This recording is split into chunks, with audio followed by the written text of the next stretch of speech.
Hi everyone, so today I'm here with a double review. These are the last two books in a trilogy, so I thought I would put them in the same review.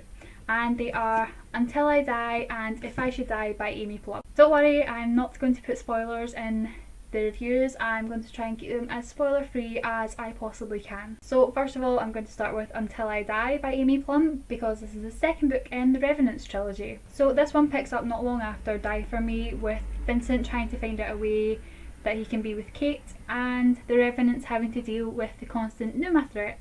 And that is all the detail I'm going into for this story, since it is the second book in a series. I absolutely adored the storyline to this one. I was hooked from that very first chapter where Vincent was teaching Kate how to fight. I love those two together. I love scenes with them because they're just such an amazing couple and they're just so perfect for each other. Kate was amazing in this book. She's so strong and she's such a badass. I mean, she fights with immortals. She's not immortal, she's mortal, and she's getting into all these fights with Numas, and I just think she's such an amazing character. And I just love Vincent. He's just such a sweet character. He's willing to do anything to be with Kate, and that just makes my heart melt. Jules is such a sweetheart. He's so protective of Kate, he's really flirty and hilarious, and he just makes me laugh all the time. I actually love all the Revenants. I think Charlotte is probably my favourite, and then maybe Ambrose out of the rest of them. But I love JB and Gaspard as well. Charles I'm not too sure about because he's not being very friendly or open, but yeah, I really like all of them. So we had two new additions to this book. We had two new Revenants coming into it. We had Arthur. Arthur was kind of a mystery to start with. He didn't seem very open or friendly. He seemed to be against working with humans for some reason, and he didn't seem to be friendly to Kate at all. But by the end, my opinion of him had completely changed. And then we had Violet.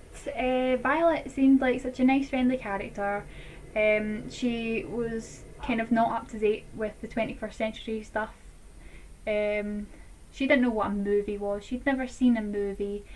So Kate and her kind of became like best friends, and I really liked Violet, and then by the end my opinion of her had completely changed as well. So the storyline in this one, there was a new Numa leader and the Revenants were trying to find out who it was because everything had gone quiet on the Numa end and they didn't know what was going to happen or if they were going to get attacked. Vincent was also trying to resist the urge to kill himself and save people so that he could be with Kate and have sort of a normal relationship with her. So he was going to the extremes to make this happen. And Kate was working behind Vincent's back and trying to find a safer way for them to be together. And then there was also the whole storyline with the champion and trying to figure out who the champion was. And then the ending happened. I almost died. Oh my god, it was such a massive cliffhanger and my heart just broke in half. I really didn't expect it to happen, and I was so happy that I had If I Should Die sitting on my shelves because I dove straight into it after I finished this one because I couldn't wait. I had to find out what happened.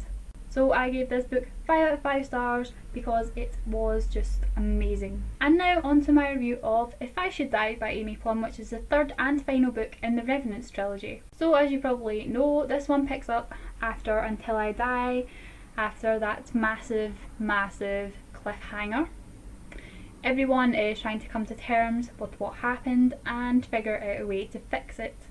And that's all the storyline I'm giving because I do not want to spoil anything or give away anything to people who haven't read this book yet. I really adored Kate in this one. She was so strong after everything that had happened.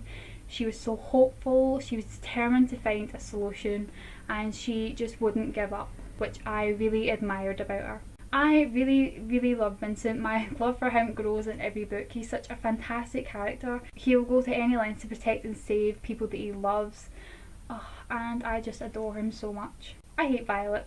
She's such a bitch. I have my fingers crossed throughout this whole book that Kate would rip her head off because that would make me happy. So the main storyline in this one is something that I'm not going to tell you because it will completely spoil the book for you. People who have read Until I Die will know what the main storyline of this book will be, so yes. But there's also the storyline of finding out what the Numa want and taking them down and taking Violet down, and also trying to find out who the champion is. So I kind of guessed who the champion was going to be in Until I Die, And I found out in this one that I was right.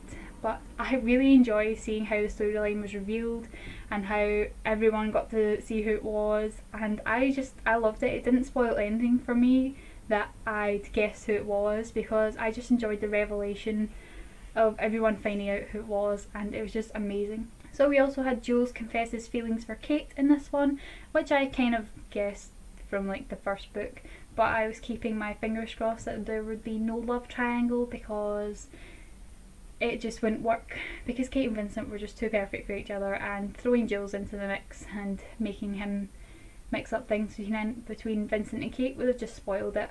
So I felt really bad for Jules because Kate didn't reciprocate his feelings, because her and Vincent are just so perfect for each other.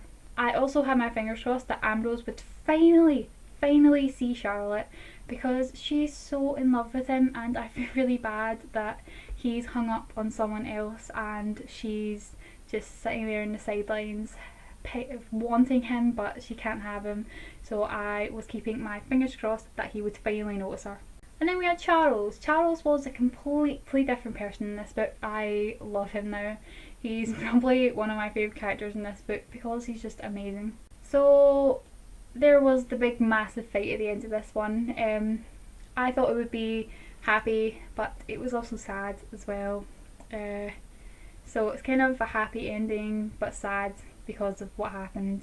So yeah, it was such an amazing ending to the series. So it was such a fantastic book. Everything in this was just amazing, and everything wraps up nicely, and I just loved it. So I gave this one 5 out of 5 stars as well. So that was my reviews for Until I Die and If I Should Die by Amy Plum. I hope you guys enjoyed them, and I'll see you guys later.